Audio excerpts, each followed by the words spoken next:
Hello students, I hope you all are fine.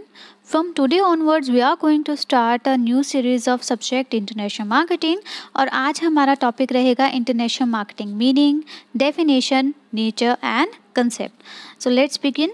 तो सबसे पहले है हमारे पास इंटरनेशनल मार्केटिंग का मीनिंग। अब ये समझने से पहले हमें पता होना चाहिए कि मार्केटिंग का मीनिंग क्या है। हम लोग अपनी डे टू डे लाइफ में मार्केटिंग वर्ड सुनते आ रहे हैं, मार्केटिंग क्या होती है, हमें लिटिल बिट सबको नॉलेज होती है। तो देखते हैं कि मार्केटिंग का मीनिंग है क्या। मार्केटिंग क्या है? एक प्रोसेस है प्लानिंग एंड एग्जीक्यूटिंग की, pricing, promotion and distribution of goods and services की।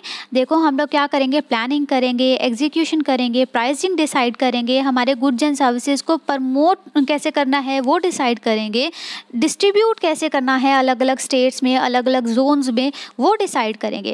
अब ये करेंगे क्यों? ताकि जो हमारे कस्टमर्स हैं, ताकि जो हमारे जो भी पर्सन है जिनसे हमें डील करना है उनको ज़्यादा से ज़्यादा हम लोग सेटिस्फेक्शन प्रोवाइड कर सके और जो हमारे खुद की ऑर्गेनाइजेशन के ऑब्जेक्टिव हैं वो भी पूरे हो सके। तो ये तो हुआ बेसिक कंसेप्ट हमारा मार्केटिंग का। अब अगर हम लोग आगे मूव ऑन करते हैं, मतलब इंटरनेशनल मार्केटिंग। अब मार्केटिंग हम लोगों ने छोटे स्केल में पढ़ा, छोटे लेवल पर पढ़ा। अब यहाँ पर अगर एक वर्ड आता है इंटरनेशनल मार्केटिंग, मतलब यहाँ पर हमारे दूसरे नेशंस, दूसरे कंट्रीज़, दूसरी जगह हमारे पास ऐड ऑन हो जाती है। तो इंटरनेशनल मार्केटिंग क्या कहता है? International marketing is a multinational process of planning and executing. अब यहाँ पर क्या वर्ड आ रहा है? मल्टीनेशनल। मल्टीनेशनल मतलब कि एक से ज़्यादा कंट्रीज़ के बारे में डील कर रहे हैं, एक से ज़्यादा नेशंस को लेकर चल रहे हैं, दूसरे नेशन से हम लोग ट्रेडिंग करने की बात कर रहे हैं। तो वो क्या हुआ? इंटरनेशनल मार्केटिंग करेंगे। इसमें भी वही प्लानिंग एंड एग्जीक्यूशन करेंगे, प्राइसिंग के बारे में डिसाइड करेंगे, इनको प्रमोट कैसे करना है, गुड्स एंड सर्विसेज को डिस्ट्रीब्यूट कैसे करना है। काम वही है पर हमारा जो स्कोप है वो इंक्रीज होगा, क्योंकि हम लोग यहाँ पर किसके बारे में बात कर रहे हैं? मल्टीनेशनल, मतलब कि हमारे पास यहाँ पर दूसरे नेशंस, दूसरे कंट्रीज भी ऐड ऑन हो गए। क्लियर हो गया ये इंटरनेशनल मार्केटिंग का meaning. Next one is definition. अब डेफिनेशन जो है वो लर्न करना बहुत ज़्यादा इंपॉर्टेंट है। अब यहाँ पर मैंने दो डेफिनेशंस दी हुई हैं, आप लोग चाहो तो दोनों डेफिनेशन कर लो, बहुत अच्छा रहेगा, नहीं तो एक डेफिनेशन तो करना मस्ट है।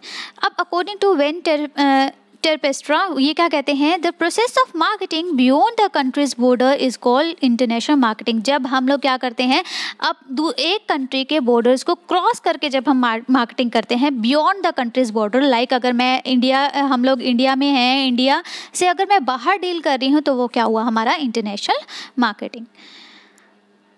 Let's move on. नेक्स्ट हमारा जो टॉपिक है वो है नेचर ऑफ इंटरनेशनल मार्केटिंग। अब इंटरनेशनल मार्केटिंग का नेचर क्या है, पॉजिटिव है, नेगेटिव है, क्या डील करता है, हमें क्या बताता है इंटरनेशनल मार्केटिंग, तो ये हम लोग पढ़ेंगे। सबसे पहले है प्रोटेक्टिव नेचर। अब इंटरनेशनल मार्केटिंग का जो नेचर है वो कैसा है? प्रोटेक्टिव। अब प्रोटेक्टिव का मतलब क्या है? जब हम लोग किसी को प्रोटेक्शन दें, किसको प्रोटेक्शन देंगे? हम अपने कंट्री को ज़्यादा प्रोटेक्शन देंगे रादर देन दूसरे कंट्रीज़ वालों को, क्योंकि हम नहीं चाहते कि हमारे जो कंट्री में, जो हमारी डोमेस्टिक टेरिटरी में जो फर्म्स हैं वो ज़्यादा कंपटीशन फेस करें, ऐसा नहीं चाहते। अब ये क्या कहता है? Protective nature. क्यों? Each country has its own political entity. हर किसी की अपनी पॉलिटिकल एंटिटी है, हर किसी के अपने रूल्स एंड रेगुलेशंस है, रिस्ट्रिक्शंस होती हैं, और वो रिस्ट्रिक्शंस जो हैं वो किस लिए लगाई जाती है? ताकि वो क्या कर सके? प्रोटेक्ट कर सके किसको? डोमेस्टिक इंडस्ट्रीज़ को। किसको? हमारे देश की इंडस्ट्रीज़ को प्रोटेक्ट कर सके। किससे? फॉरेन कंपटीशन से। ठीक है। And to restrict trade in specific commodities. देखो कुछ कमोडिटीज़ होती हैं जहाँ एक कंट्री नहीं चाहता कि दूसरे कंट्रीज़ भी वहाँ पर आकर उनमें ट्रेडिंग करें, उनमें कंपटीशन इंक्रीज हो। तो ये क्या करती है? इंटरनेशनल मार्केटिंग का नेचर क्या है? प्रोटेक्टिव नेचर है। और किसको प्रोटेक्ट करेगी? हमारी जो डोमेस्टिक इंडस्ट्रीज़ हैं उनको। Next one is competitive market. अब कॉम्पिटिटिव मार्केट क्या करती है? जब देखो अगर मैं इंटरनेशनल मार्केटिंग की बात कर रही हूँ, डिफरेंट नेशंस में डील कर रही हूँ, अपने कंट्रीज़ के बॉर्डर को क्रॉस करके डील कर रही हूँ, तो वहाँ पर कंपटीशन भी इंक्रीज हो, कंपटीशन भी बहुत ज़्यादा होगा। तो ये क्या बताता है? International market the exporter have to face 3 tier competition. अब 3 टायर कॉम्पिटिशन का मतलब क्या है?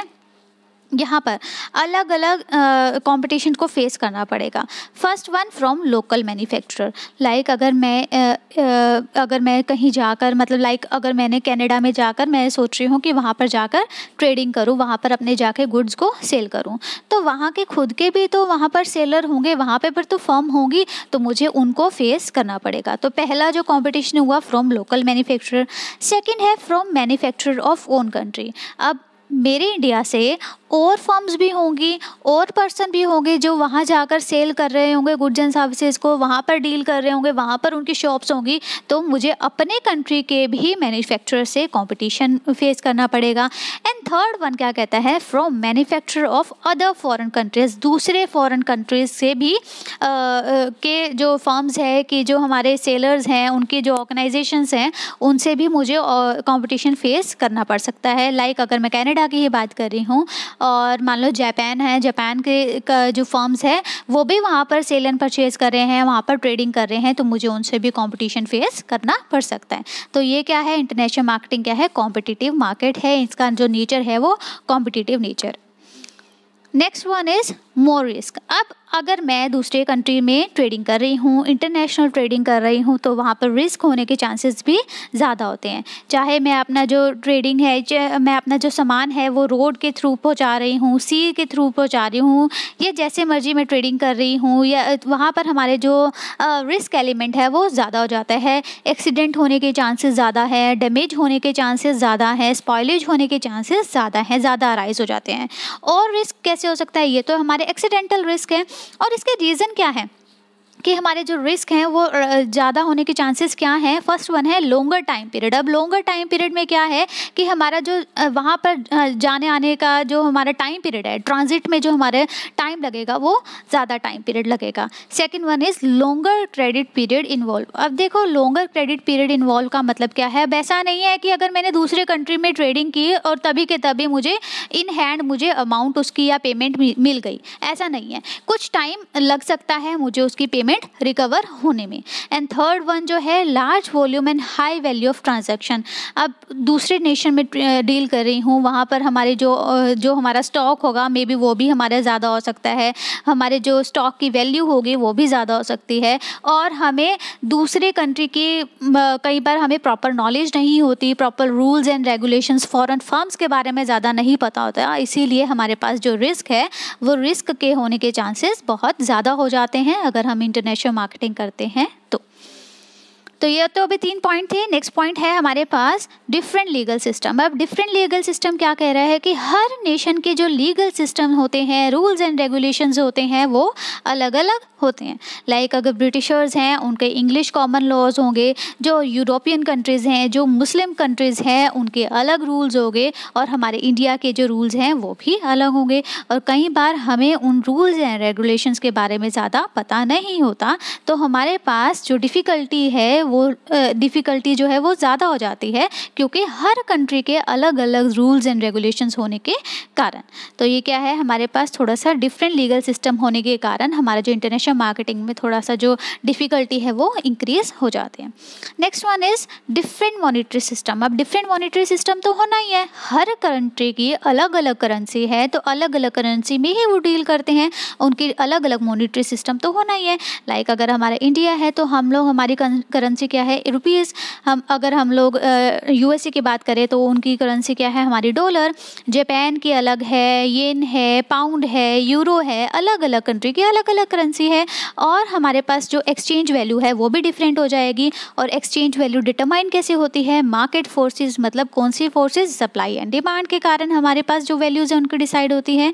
तो अलग अलग मॉनिटरी वैल्यू होने के कारण, अलग अलग करेंसी होने के कारण हमारे पास थोड़ा सा जो उन्हें डील करना है, उनसे ट्रेडिंग करना है, तो उसमें थोड़ा सा प्रॉब्लम अराइज हो जाती है, हमें टाइम भी लगता है उसको पेमेंट को रिकवर करने में। Next one is problem of market. अब प्रॉब्लम ऑफ मार्केट क्या कहता है कि हमारा जो अगर हम लोग इंटरनेशनल मार्केट में डील कर रहे हैं, अलग अलग कंट्रीज़ में डील कर रहे हैं, तो वहाँ पर फैशन, उनका कस्टम, उनका ट्रेडिशन, गवर्नमेंट की पॉलिसीज़, कस्टमर की बिलीव्स, टेस्ट एंड प्रेफरेंसेस अलग अलग होंगे। और अगर मैं डील कर रही हूँ दूसरे नेशन में तो मुझे इन सब के बारे में नॉलेज होना ज़रूरी है, पहले से ही मुझे उसके बारे में पता होना चाहिए। अब ऐसा नहीं है कि मैंने सोच तो लिया या वहाँ पर इन्वेस्ट कर दिया दूसरे कंट्री में और मुझे वहाँ की प्रॉब्लम, वहाँ की जो मार्केट है उसके बारे में पता ही नहीं है, वहाँ के कस्टमर की टेस्ट एंड प्रेफरेंसेस के बारे में पता ही नहीं है। तो ये चीज़ मुझे पहले से ही पता होनी चाहिए।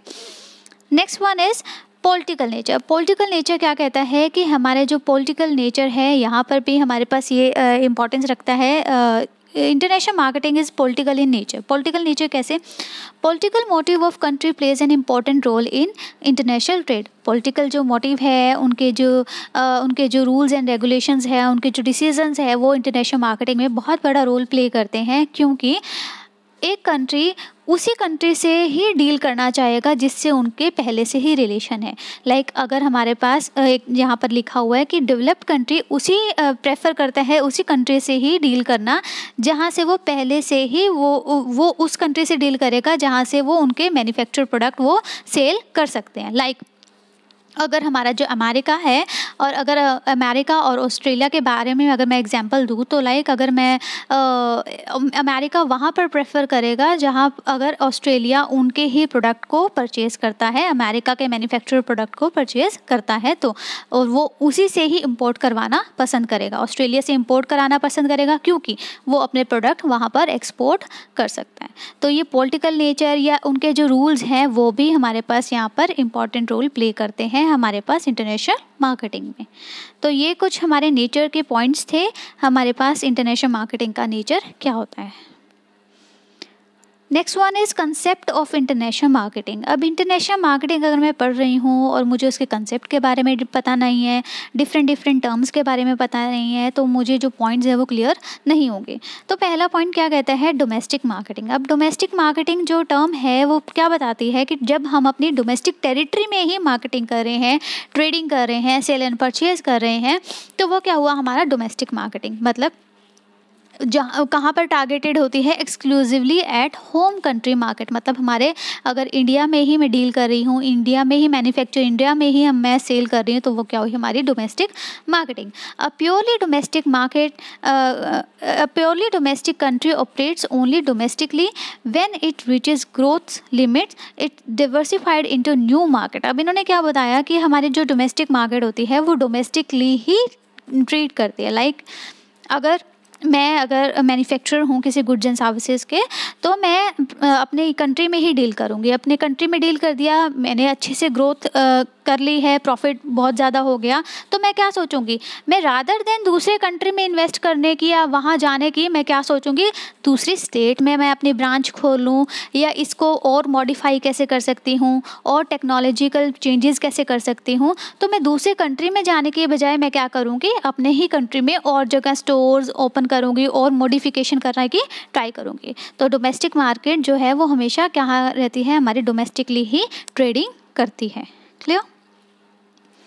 Next one is export marketing. अब एक्सपोर्ट मार्केटिंग क्या कहती है? हमारे पास ये हमारा फर्स्ट स्टेज होता है जब हमारा जो डोमेस्टिक मार्केट से हम बाहर निकलते हैं और दूसरे कंट्री के अपॉर्चुनिटी की तरफ मूव ऑन करते हैं।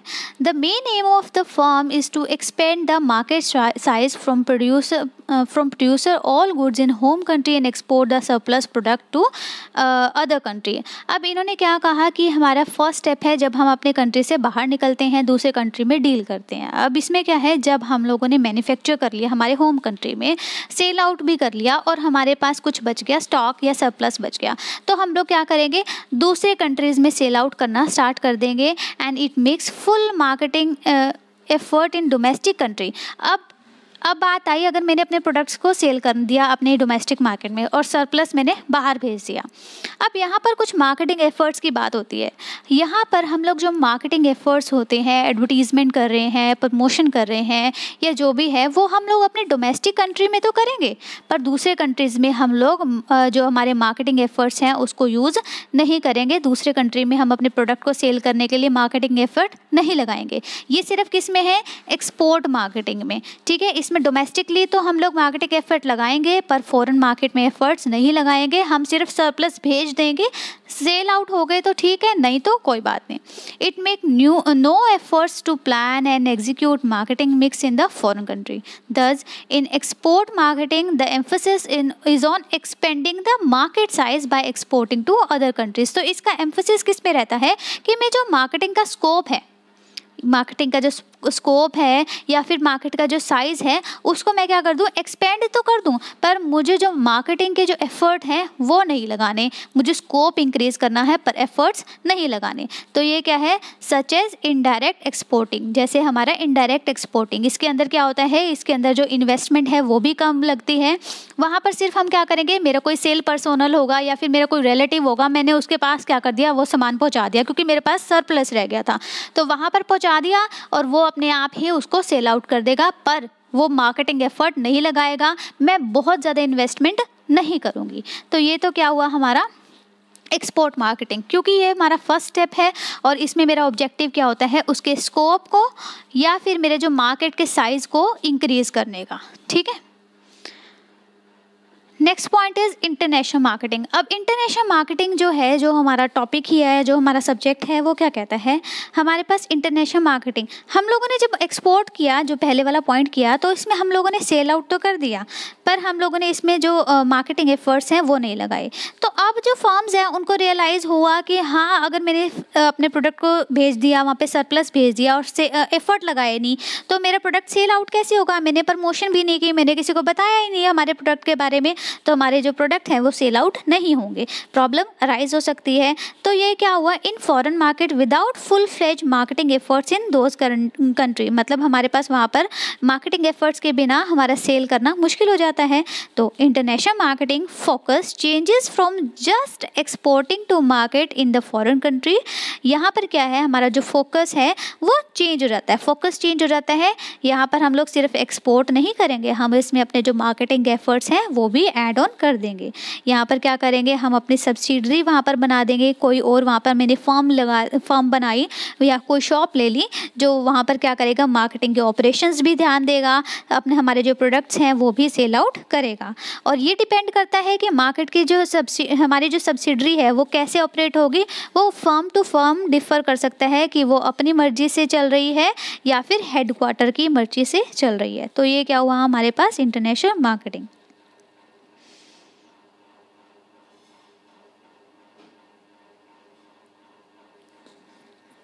Next one is multinational marketing. अब मल्टीनेशनल मार्केटिंग क्या है, when the firm realise that the extension of domestic marketing mix is not effective as the business environment in other country differ from the domestic country. अब देखो क्या होता है, multinational marketing में क्या हुआ, हमारे पास बहुत सारे अलग अलग कंट्रीज़ हैं, हर कंट्री की टेस्ट एंड प्रेफरेंसेस, हर कंट्री के रिलीजन, हर कंट्री का जो टर्म्स है, रूल्स एंड रेगुलेशन है वो अलग अलग है, होमोजीनियस नहीं है, हेट्रोजीनियस है।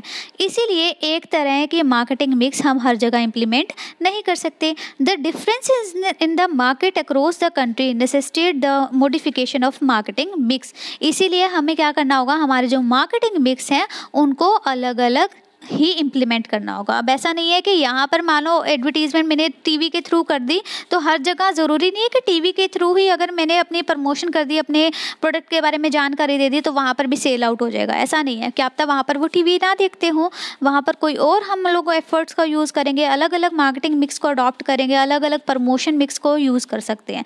तो ये डिपेंड करता है कंट्री टू कंट्री, कंट्री के इन्वायरमेंट के ऊपर। Therefore marketing mix should be unique for respective country. तो हर कंट्री के लिए अलग अलग मार्केटिंग मिक्स ही मुझे डिसाइड करना पड़ेगा according to their taste and preferences, according to their nature, या जो भी उन्हें रिक्वायरमेंट है। इसको क्या कहते हैं, this is multinational marketing approach. इसी को ही कहते हैं मल्टीनेशनल मार्केटिंग अप्रोच, जहाँ पर हमारे पास बहुत सारे अलग अलग कंट्री है और हर कंट्री की टेस्ट एंड प्रेफरेंसेस अलग अलग हैं।